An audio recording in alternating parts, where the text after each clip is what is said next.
ಯಡಿಯೂರಪ್ಪ ವಿರುದ್ಧ ದೋಷಾರೋಪ ಪಟ್ಟಿ ಸಲ್ಲಿಕೆಯಾಗಿದೆ. ಅಪ್ರಾಪ್ತೆಗೆ ಲೈಂಗಿಕ ದೌರ್ಜನ್ಯ ಕೊಟ್ಟಂತಹ ಪ್ರಕರಣದಲ್ಲಿ ಚಾರ್ಜ್ ಶೀಟ್ ಸಲ್ಲಿಕೆಯಾಗಿರುವಂತದ್ದು. ಯಡಿಯೂರಪ್ಪ ವಿರುದ್ಧ ಚಾರ್ಜ್ ಶೀಟ್ ಸಲ್ಲಿಕೆಯನ್ನು ಮಾಡಲಾಗಿದೆ. ಅಪ್ರಾಪ್ತ ಬಾಲಕಿಯ ಜೊತೆಗೆ ಅಸಭ್ಯವಾಗಿ ವರ್ತಿಸಿದ್ದಾರೆ ಅನ್ನುವುದನ್ನು ಉಲ್ಲೇಖಿಸಿದ್ದಾರೆ ಪೊಲೀಸರು.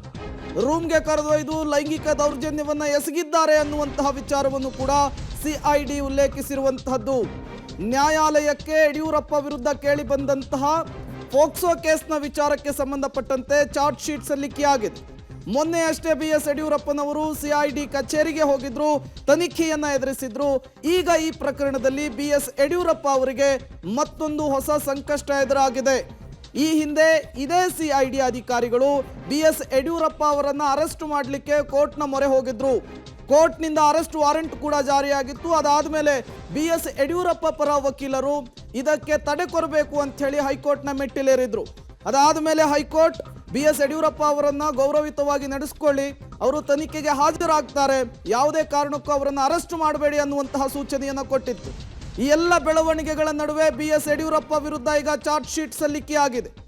ನ್ಯಾಯಾಲಯಕ್ಕೆ ದೋಷಾರೋಪ ಪಟ್ಟಿಯನ್ನು ಸಲ್ಲಿಕೆ ಮಾಡಿದ್ದಾರೆ ಸಿಐಡಿ ಅಧಿಕಾರಿಗಳು. ಈ ಚಾರ್ಜ್ ಶೀಟ್ನಲ್ಲಿ ಅಪ್ರಾಪ್ತ ಬಾಲಕಿಯ ಮೇಲೆ ಲೈಂಗಿಕ ದೌರ್ಜನ್ಯವನ್ನ ಎಸಗಲಾಗಿದೆ ಅನ್ನುವಂತಹ ವಿಚಾರವನ್ನ ಉಲ್ಲೇಖಿಸಿರುವಂತಹದ್ದು.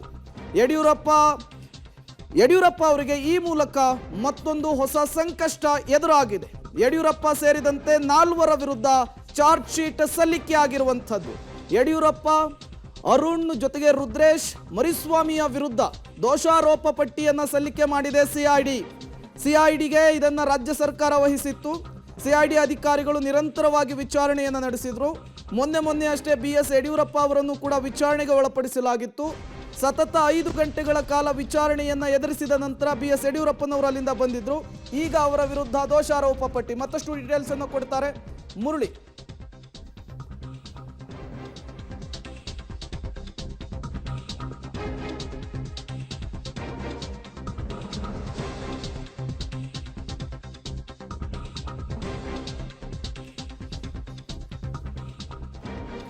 ರೂಮ್ಗೆ ಕರೆದೊಯ್ದು ಲೈಂಗಿಕ ದೌರ್ಜನ್ಯವನ್ನ ಎಸಗಿದ್ದಾರೆ ಅಂತ ಹೇಳಿ ದೋಷಾರೋಪ ಪಟ್ಟಿಯಲ್ಲಿ ಉಲ್ಲೇಖವನ್ನ ಮಾಡಲಾಗಿದೆ. ನ್ಯಾಯಾಲಯಕ್ಕೆ ಯಡಿಯೂರಪ್ಪ ವಿರುದ್ಧ ದಾಖಲಾದಂತಹ ಪೋಕ್ಸೋ ಕೇಸ್ನ ಪ್ರಕರಣಕ್ಕೆ ಸಂಬಂಧಪಟ್ಟಂತೆ ದೋಷಾರೋಪ ಪಟ್ಟಿ ಸಲ್ಲಿಕೆಯಾಗಿರುವಂಥದ್ದು. ಯಡಿಯೂರಪ್ಪ ಸೇರಿದಂತೆ 4 ವಿರುದ್ಧ ಚಾರ್ಜ್ ಶೀಟ್ ಸಲ್ಲಿಕೆ ಮಾಡಿದ್ದಾರೆ ಸಿಐಡಿ ಅಧಿಕಾರಿಗಳು. ಯಡಿಯೂರಪ್ಪ, ಅರುಣ್, ರುದ್ರೇಶ್, ಮರಿಸ್ವಾಮಿಯ ಹೆಸರನ್ನ ಇಲ್ಲಿ ಉಲ್ಲೇಖಿಸಲಾಗಿದೆ.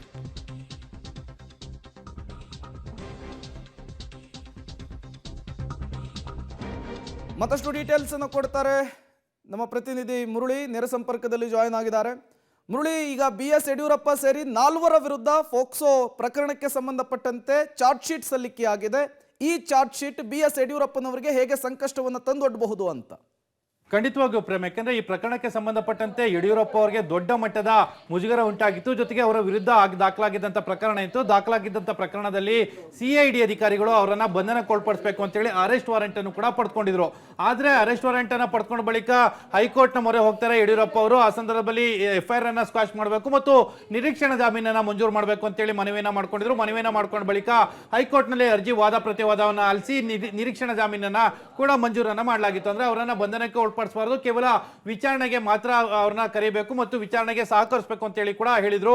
ಬರೋಬ್ಬರಿ ಮಾರ್ಚ್ 14ನೇ ತಾರೀಕಿನಿಂದ ಇವತ್ತಿನ ತನಕ ಕೂಡ ತನಿಖೆಯನ್ನ ಈಗ ಸಿಐಡಿ ಅಧಿಕಾರಿಗಳು ಮಾಡಿರುವಂತದ್ದು. ಸರಿಸುಮಾರು 750 ಪುಟಗಳ ದೋಷಾರೋಪ ಪಟ್ಟಿ ಏನಿತ್ತು, ಅದರಲ್ಲಿ 73 ವಿಟ್ನೆಸ್ಗಳು ಅಂದ್ರೆ ಸಾಕ್ಷಿಗಳೇನಿದ್ರು, ಅದರಲ್ಲಿ ಸ್ವಲ್ಪ ಜನ ಐ ವಿಟ್ನೆಸ್ಗಳಿದ್ದಾರೆ, ಜೊತೆಗೆ ಒಂದಷ್ಟು ಬೇರೆ ಸಾಕ್ಷಿಗಳೇನಿತ್ತು ಆ ಸಾಕ್ಷ್ಯಗಳನ್ನೆಲ್ಲ ಕೂಡ ಕ್ರೋಢೀಕರಿಸಿಕೊಂಡಿರುವಂತದ್ದು ಮತ್ತು ತಾಂತ್ರಿಕ ಸಾಕ್ಷಿಗಳೇನಿತ್ತು ಅದನ್ನೆಲ್ಲ ಕೂಡ ಕ್ರೋಢೀಕರಿಸಿ ಇವತ್ತು ದೋಷಾರೋಪ ಪಟ್ಟಿಯನ್ನ ಮಧ್ಯ ಸಂಜೆ 4:30ಕ್ಕೆ ಕೋರ್ಟ್ಗೆ ಸಲ್ಲಿಕೆಯನ್ನ ಮಾಡಲಾಯಿತು. ಅಂದ್ರೆ ಫಸ್ಟ್ ಟ್ರ್ಯಾಕ್ ಕೋರ್ಟ್ ಏನಿತ್ತು, ಫಾಸ್ಟ್ ಟ್ರ್ಯಾಕ್ ಕೋರ್ಟ್ ತ್ವರಿತಗತಿ ನ್ಯಾಯಾಲಯ ಫಸ್ಟ್ ACMM ನಲ್ಲಿ ಒಂದು ಇದ ಸಲ್ಲಿಕೆಯನ್ನ ಮಾಡಿರುವಂತದ್ದು.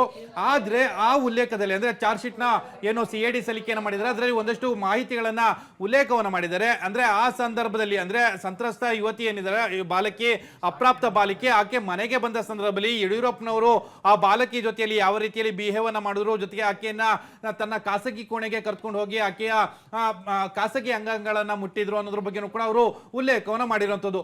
ಅದಕ್ಕೆ ಒಂದಷ್ಟು ಪೂರಕ ಸಾಕ್ಷಿಗಳ ಇರುವಂತದ್ದು. ಅದಾದ ನಂತರ ಆ ವಿಡಿಯೋಗಳೇನಿತ್ತು ಅಂದ್ರೆ ಸಂದರ್ಭದಲ್ಲಿ ಸಂತ್ರಸ್ತೆಯ ತಾಯಿ ಸಂತ್ರಸ್ತೆ ತಾಯಿ ರೆಕಾರ್ಡ್ ಮಾಡ್ಕೊಂಡಂತ ಒಂದಷ್ಟು ವಿಡಿಯೋ ಏನಿತ್ತು ಅದನ್ನು ಕೂಡ ಬೇರೆ ಸಹ ಆರೋಪಿಗಳು ಅಂದ್ರೆ ಅದರಲ್ಲಿ ಅರುಣ್ ಇರ್ಬೋದು, ರುದ್ರೇಶ್ ಇರ್ಬೋದು, ಜೊತೆಗೆ ಮರಿಸ್ವಾಮಿ ಇರ್ಬೋದು, ಇವರೆಲ್ಲರೂ ಕೂಡ ಅದನ್ನ ಡಿಲೀಟ್ ಅನ್ನ ಮಾಡಿಸುವ ಒಂದಷ್ಟು ಪ್ರಯತ್ನಗಳನ್ನ ಮಾಡಿರ್ತಾರೆ. ಅದಾದ ನಂತರ ಆಕೆಗೆ ಹಣವನ್ನು ಕೊಟ್ಟು ಅಂದ್ರೆ 2 ಲಕ್ಷ ಹಣವನ್ನು ಕೊಟ್ಟು ಅದನ್ನ ಸೆಟ್ಲ್ಮೆಂಟ್ ಮಾಡೋ ಒಂದು ಪ್ರಯತ್ನಗಳನ್ನು ಕೂಡ ಮಾಡಿದ್ರು ಅನ್ನೋದ್ರ ಬಗ್ಗೆನೂ ಕೂಡ ಮಾಹಿತಿಗಳು ಸಿಗ್ತಾ ಇರುವಂತದ್ದು. ಜೊತೆಗೆ ಆರೋಪಿ ರುದ್ರೇಶ್ ಇರ್ಬೋದು, ಮರಿಸ್ವಾಮಿ ಇರ್ಬೋದು, ಅವರು ಏನು ಸಂತ್ರಸ್ತೆಯ ಮನೆಗೆ ಹೋಗಿ ಅಲ್ಲಿ ಒಂದಷ್ಟು ಮಾತುಕತೆಯನ್ನ ಮಾಡಿಸುವಂತದ್ದು. ಜೊತೆಗೆ ಯಡಿಯೂರಪ್ಪನವರ ವಿರುದ್ಧ ಯಾವುದೇ ರೀತಿಯ ಸಾಕ್ಷ್ಯಗಳನ್ನ CID ಮುಂದೆ ಕೊಡಬಾರ್ದು ಅಂತ ಹೇಳಿ ಅವ್ರಿಗೆ ಒತ್ತಡ ಹೇರುವಂತದ್ದು, ಇದೆಲ್ಲಾನು ಕೂಡ ಮಾಡಿದ್ದಾರೆ ಅನ್ನೋದ್ರ ಬಗ್ಗೆ ಈಗ ಮಾಹಿತಿಗಳು ಸಿಗ್ತಾ ಇದಾವೆ. ಅಂದ್ರೆ ಕಂಪ್ಲೀಟ್ ಆಗಿ SIT ಅಧಿಕಾರಿಗಳು 750 ಪುಟಗಳೇನಿತ್ತು ಅದರಲ್ಲಿ ಪ್ರತ್ಯಕ್ಷ ಮತ್ತು ಪರೋಕ್ಷ ಸಾಕ್ಷ್ಯಗಳು ಮತ್ತು ತಾಂತ್ರಿಕ ಸಾಕ್ಷ್ಯಗಳೇನಿತ್ತು ಅದೆಲ್ಲಾನು ಕೂಡ ಇವತ್ತು ದೋಷಾರೋಪ ಪಟ್ಟಿಯಲ್ಲಿ ಉಲ್ಲೇಖವನ್ನ ಮಾಡಿರುವಂತದ್ದು. ಯಾಕಂದ್ರೆ ಈ ಪ್ರಕರಣ ಏನಿತ್ತು, ಈ ಪ್ರಕರಣದಲ್ಲಿ ಸಂತ್ರಸ್ತೆಯ ತಾಯಿ ಮತ್ತು ಅಲ್ಲಿದ್ದಂತ ಐ ವಿಟ್ನೆಸ್ಗಳು ಮತ್ತು